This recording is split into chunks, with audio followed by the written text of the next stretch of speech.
الصلاة خير من النوم. السلام عليكم ورحمة الله وبركاته. بسم الله الرحمن الرحيم. الحمد لله وحده والصلاة والسلام على من لا نبي بعده. فأعوذ بالله من الشيطان الرجيم. بسم الله الرحمن الرحيم. وما كان الله معذبهم وأنت فيهم وما كان الله ليعذبهم وأنت فيهم وما كان الله معذبهم وهم يستغفرون. صدق الله العظيم. اللهم صل على محمد وعلى آل محمد كما صليت على إبراهيم وعلى آل إبراهيم إنك حميد مجيد. دوست عزیز بزرگو، آپ صلی اللہ علیہ وسلم نے رمضان المبارک کو 3 حصوں میں تقسیم کیا ہے. ایک حصہ تو رحمت کا چلا گیا اور دوسرا حصہ مغفرت کا شروع ہو چکا ہے اور آخری حصہ جہنم کی آگ سے خلاصی کا ہے. لیکن خوشی ہے الحمدللہ مساجد میں عبادت کا، دعوت کا، ہر چیز کا ماحول بنا ہوا ہے. اللہ رب العزت یہ خیر ہماری نسلوں میں بھی اللہ جاری رکھے. اللہ محرومین میں ہمیں شامل نہ فرمائے. اب یہ دوسرا جو عشرہ ہے یہ مغفرت کا عشرہ ہے. اس میں ایک اصول یاد رکھیں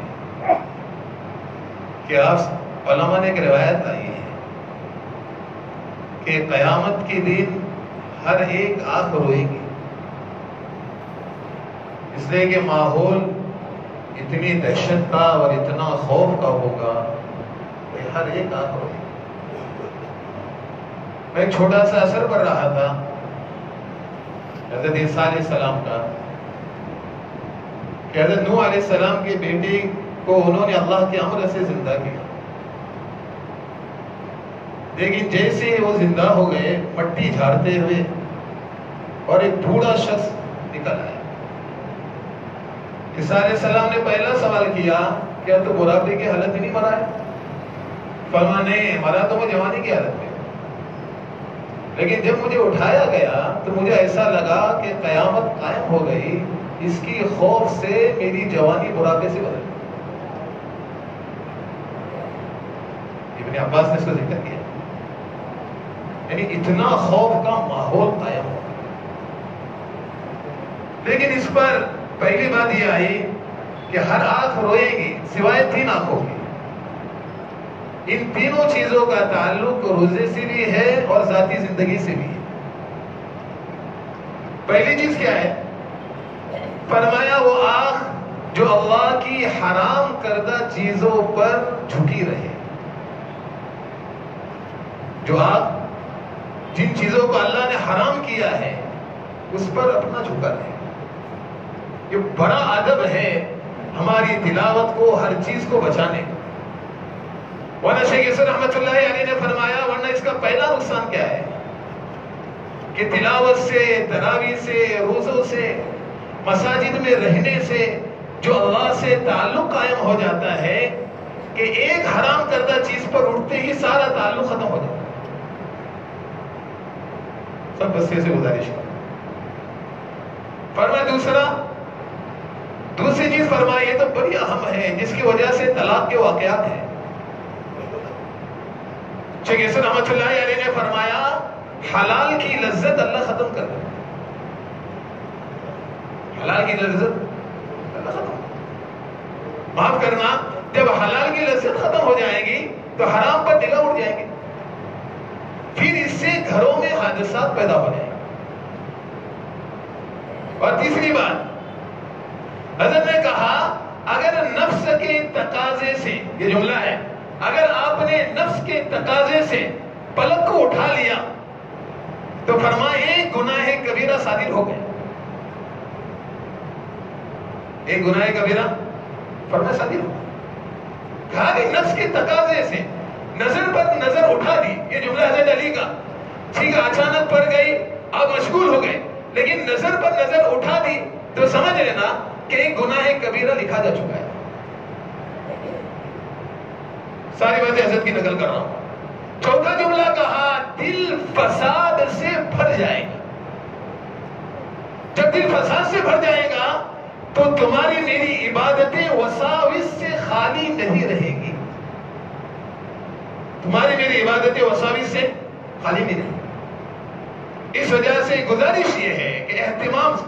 حضرت شیخ کا جو فجر کی تعلیم میں سن رہا تھا انہوں نے کہا آپ کی شریک حیات ہے اس پر بھی نظر شہوت نہ اٹھانا.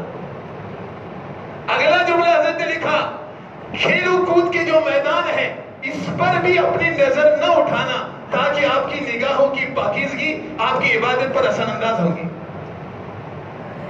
ورنہ لوگ سمجھتے ہیں کہ ٹائم پاس ہے. کیا ٹائم پاس ہے؟ اس کا نقصان تجھے پتا نہیں. پہلا نقصان یہ ہے اللہ معاف کر لے حضرت نے کہا اس کا پہلا نقصان کیا ہے کہ آنکھوں کی نورانیت اور روشنی اللہ ختم کر دیتے ہیں. آنکھوں کی نورانیت اور روشنی اللہ کیا کر دیتے ہیں. اس وجہ سے بستی والوں سے اہتمام سے گزارش اللہ کی حرام کردہ چیز ہے اس پر اپنی نظر کو جھکائے رکھیں. دوسری بات آپ صلی اللہ علیہ وسلم نے فرمایا کہ جو آنکھ اللہ کے راستے میں جاگی ہے اگرچہ روایت چوکیداری کے لیے ہے فرمایا وہ بھی جہنم کی آگ نہیں دیکھیں گی. کہ ایک جنازہ لایا گیا اس میں ہمارے لیے بڑی عبرت ہے ورنہ ہر چیز پر ہم نقطہ کر لیتے ہیں. جنازہ لایا گیا سیدنا عمر آگے آئے کہ اللہ کے رسول صلی اللہ علیہ وسلم یہ بدکار شخص کا جنازہ ہے آپ اس کی نماز جنازہ نہ پڑھائیے ہم میں سے کوئی اس کی نماز جنازہ پڑھا لے گا. آپ صلی اللہ علیہ وسلم نے مسجد میں اعلان کیا اس کو کوئی اسلام کا یہ جملہ ہے یہ نہیں کہا تبلیغ کا اسلام کا کوئی یا فطرت والا کوئی کام کرتے ہوئے دیکھا ہے. ایک شخص نے کھڑے رہ کر کہا اللہ کے رسول صلی اللہ علیہ وسلم ایک رات میں نے اس کو چوکیداری کرتے ہوئے دیکھا ہے. اللہ کے رسول نے فرمایا ہٹ جاؤ. سیدنا عمر ہٹ گئے. آپ صلی اللہ علیہ وسلم نے نماز جنازہ پڑھائی خود قبر میں اترے اور مٹی ڈالی اور یہ جملہ کہا تمہارے ساتھیوں کا گمان ہے تو جہنمی ہے اور اللہ کا نبی گواہی دیتا ہے کہ تو جنتی ہے. کہ یہ آنکھ بھی قیامت کی دن روئے گی نہیں. اور تیسرا جملہ ہمارے لیے اللہ اکبر. حضرت نے اگلا جملہ کہا کہ اگر آدمی کی خشیت سے ایک آنسو کا قطرہ اگرچہ مکھی کے سر کے برابر باہر نکل آئے فرمایا یہ آنکھ بھی قیامت کی دن نہیں روئے گی. اور آگے روایت اللہ کی جہنم بڑی ہولناک ہے. اس کا بیان کے لیے وقت نہیں بڑی ہولناک ہے. 1000 سال تک چلایا وہ تو پوری سرخ ہو گئی پھر 1000 سال تک چلایا سفید ہو گئی پھر 1000 سال تک چلایا کالی اندھیری رات کی طرح ہو چکی ہے. لیکن اللہ کے رسول نے فرمایا کہ اتنی بڑی ہولناک جہنم کو اگر بجھانا ہے تو اللہ کی خشیت سے ہلکا سا یا تو یہ بھی نہیں کہ مکھی کے سر کے برابر آنسو باہر آ جائے اتنا ہی کہا خالی پلکیں بھیگ جائے تو یہ جہنم کی آگ کو بجھانے کے لیے کافی ہے. اس وجہ سے گزارش یہ ہے کہ آخری درمیانی عشرہ ہے مغفرت کا عشرہ ہے فرمایا اس میں اللہ سے معافی مانگے اور معافی مانگنے میں گزارش اپنی دعا میں پہلا جملہ الہا دوسرا جملہ اضطراب و بے چینی اپنی دعا میں پیدا کرے. اللہ کو پسند ہے کہ بندہ الہا کرے یعنی اللہ کے سامنے عاجزی کرے اپنی دعا میں اضطراب لائے اپنی دعا میں بے چینی لائے یہ اللہ کو پسند ہے. ورنہ اللہ کے رسول صلی اللہ علیہ وسلم نے بدر میں ایسا الہا کیا اور ایسا زور و شور سے مانگا بقول سیدنا عمر کے اتنا زوردار مانگا بقول عبداللہ بن مسعود کے کہ اللہ کے رسول کی چادر ہی نیچے گر گئی. صدیق اکبر رضی اللہ عنہ نے چادر کاندھے پر رکھی اور پیچھے سے پکڑ لیا کہ اللہ کے رسول صلی اللہ علیہ وسلم آپ کا اتنا مانگنا ہی کافی ہے. اس وقت امت ایک حال سے گزر رہی ہے. اس وجہ سے گزارش کر رہا ہوں اہتمام سے تہجد کے وقت اہتمام سے افطار کے وقت اہتمام سے ہر نماز کے بعد اہتمام سے اپنے لیے اپنے گھر والوں کے لیے بستی کے لیے اور پورے عالم میں بسنے والی انسانیت کے واسطے ہم اللہ سے ضرور دعاؤں کا اہتمام کریں. گزارش کر رہا ہوں اہتمام سے تاکہ یہ عشرہ ہے مغفرت کا اللہ تعالیٰ سے ہم معافی مانگیں. میں نے چھوٹا سا اثر پڑھا سیدنا ابو ہریرہ رضی اللہ عنہ کا، امت کا سب سے بڑا محدث ہے، اور ایک جملہ پڑھا ابلیس کا. ابن کثیر نے اس کو ذکر کیا. ابلیس نے اللہ کے سامنے اعلان کیا جب تک ان کی جسموں میں روح باقی ہے تب تک ان کو میں ورگلاتا رہوں گا، وسوسہ ڈالتا رہوں گا، ان سے نافرمانی ظاہر کراتا رہوں گا. وہاں سے جواب کیا آیا؟ میری عزت کی قسم جب تک یہ مجھ سے معافی مانگتے رہیں گے میں انہیں بخشتا رہوں گا. اللہ معاف کرنے والے. اس وجہ سے ہم سب دعا استغفار کا اہتمام کریں. حضرت ابو ہریرہ رضی اللہ عنہ اتنا بڑا محدث دن میں 12,000 مرتبہ استغفار کرتے تھے. کسی نے سوال کیا اب اتنی مرتبہ استغفار کرے؟ فرمایا ہاں تاکہ میرے گناہوں کا کفارہ ہو جائے. یہ گزارش اہتمام سے استغفار کی کثرت کریں. دوسری بات، اللہ کا احسان ہے مساجد میں لوگوں کی آمد زیادہ ہے. اس کے تعلق سے بھی چند چیزیں سمجھ لیں. بستی والوں سے اہتمام سے عرض کر رہا ہوں، باوضو آنے کی فکر کر لیں. 4 روایتیں میں نے دیکھی حیات الصحابہ میں. پہلی روایت یہ ہے کہ جو وضو کے ساتھ آیا اللہ خود اس کی عزت کرتے ہیں. کتنی بڑی بات ہے. اللہ اگر کسی کی عزت کرے، آنے والے مہمان کا اکرام ہو رہا ہے تو ایک گزارش ہے گھر سے نکلے باوضو نکلے. دوسری روایت ابن عمر کی ہے، فرمایا جب وہ نکلتے تھے چھوٹا چھوٹا قدم رکھتے تھے تو پوچھنے والے نے پوچھا اب قدم اتنا چھوٹا کیوں رکھ رہے؟ کہ میں نے اللہ کے رسول سے سنا ہے ہر قدم میں ایک نیکی دیتے، ایک گناہ معاف کر دیتے ہیں، اور ایک روایت میں ایک درجہ اللہ بلند کرتے ہیں. اس وجہ سے میں چھوٹے قدم رکھ رہا ہوں. راوی نے تو یہاں تک یہ بیان کیا ہے کہ چوٹی بھی ان سے آگے نکل جائے. ہم بھی چھوٹے قدم رکھیں، گھر سے باوضو ہو کر نکلے تاکہ یہ دونوں فضیلتیں ہم کو حاصل ہو جائیں. اور تیسری روایت مشکات کی ہے کہ اللہ کے رسول صلی اللہ علیہ وسلم نے فرمایا جس نے وضو کیا اور مسجد آیا نماز کے ارادے سے اللہ اس کو ایک کامل حج کا ثواب دیتے ہیں. وہ ایسا ہے جیسے احرام باندھ کے حج کو چلا ہے. ایک روایت میں ہے کہ اگر چاش کا وقت ہے اور گھر میں وضو کیا ہے اور چاش کے ارادے سے مسجد آ رہا ہے تو اللہ کے رسول صلی اللہ علیہ وسلم نے فرمایا وہ ایسا ہے جیسے احرام باندھ کے عمرے کو چلا ہے. ماشاءاللہ ہم لوگ اتنے مسجدوں میں آئے رہے، ایک چھوٹا سا عمل کر لیں کہ گھر میں وضو کر لیں اور وضو کر کے یہاں پہنچے.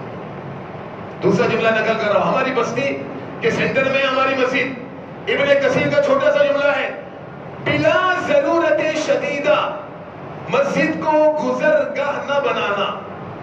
یہ جملہ ہے، بلا ضرورت شدیدہ مسجد کو گزرگاہ نہ بنانا. فرمایا کوئی مسجد میں آتا ہے اور گزر کر چلا جاتا ہے تو فرشتے تعجب سے اس کو دیکھتے ہیں، یہ آیا اور عبادت نہیں کی اور نکل کر چلا گیا. اس پر علماء نے کہا بلا ضرورت شدیدہ مسجد کو گزرگاہ نہ بنانا. تیسری بات اہتمام سے، ہمارے بستی والے، یہ ہماری جامع مسجد ہے، سارے مساجد ہے، اس میں بولنے کی آواز بلند نہ کرنا. میں چھوٹا سا روایت دیکھ رہا تھا سعید بن یزید کی کہ ایک شخص نے میرے اوپر کنکری ماری.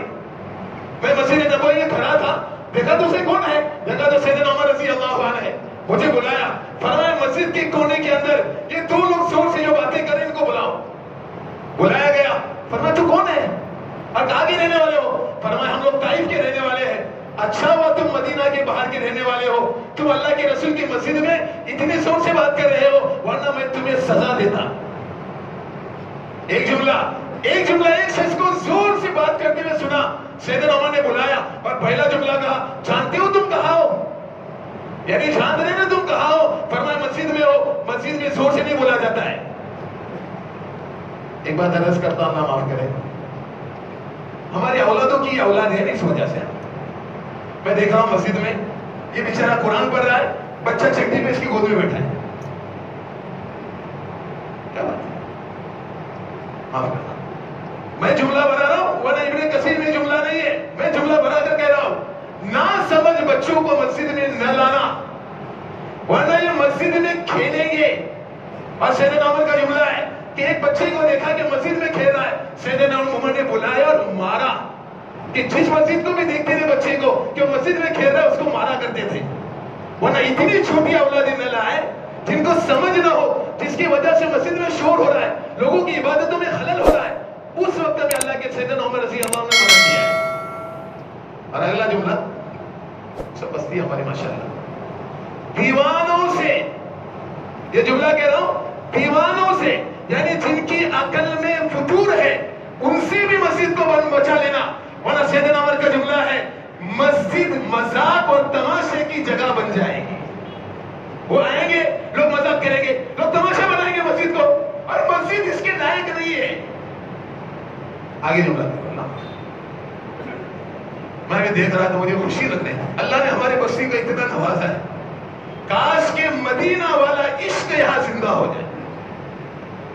دیکھو میں جملہ نقل کر رہا ہوں، مدینہ والا عشق زندہ ہو جائے. کہنے مدینہ کو عشق کس سے تھا؟ فرمایا فرض نماز سے اور باجماعت نماز سے اہل مدینہ کو عشق کیسا تھا. پہلی روایت حضرت سالم کی ہے، ایسی ترازو ہاتھ میں ہوتی تھی اور ایک طرف جھکے، اس سے پہلے اذان کی آواز آتی تھی، اہل مدینہ ترازو رکھتے تھے اور سیدھا نکل کر چلے جاتے تھے مسجد میں. بستی والا سے گزارش کر رہا ہوں جو تجارت کر رہے، بے کر رہے ہیں، خرید و فروخت کر رہے، ان کے واسطے اگلا اصول. عبداللہ ابن مسعود کہتے ہیں میں نے مدینہ کا منظر دیکھا، یہی مذہب ابن عمر رضی اللہ عنہ کا ہے. فرمایا اذان کی آواز آئی، اہل تجارت نے اپنا کاروبار رکھ دیا اور مسجد کی طرف چلنا شروع کر دیا. تو عبداللہ ابن مسعود ان کو دیکھ کر قرآن کی آیت پڑھی، رجال لا تلہیہم تجارت، یہ آیت پڑھی. اگلا جملہ ابو درداء رضی اللہ عنہ کا دمشق کی مسجد میں جملہ کہا تھا. فرمایا میں روزانہ 300 اشرفیہ کماؤں اور اس تجارت کا ماحول بنے، لیکن اذان کی آواز آئے یہ میں تجارت چھوڑ کر مسجد جاؤں. فرمایا یہ مسجد کے ساتھ عشق ہے. ہمارے سب بستی والے ہیں ماشاءاللہ، سب کاروبار والے. اور سیدنا اللہ اکبر، مدینہ والوں کا ماحول بھی بڑا خوبصورت دیکھا. وہ کیا کرتے تھے؟ اس طرح کپڑا اپنے پاس رکھتے تھے. جیسے اذان کی آواز آئی فرمایا اپنے بال کے اوپر کپڑا ڈھک دو اور کپڑا ڈھک کر کہاں چلو؟ مسجد کی طرف چلو. وہ سنت کیا ہو جائے گی؟ تم یہ مت سمجھنا اس سے کچھ برکت ختم ہو جائے گی، تم یہ مت سمجھنا مال میں کوئی کمی آئے گی. ارے رزق دینے والے ساتھ تو اللہ کی ہے، رزق تو اللہ ہی دیتے.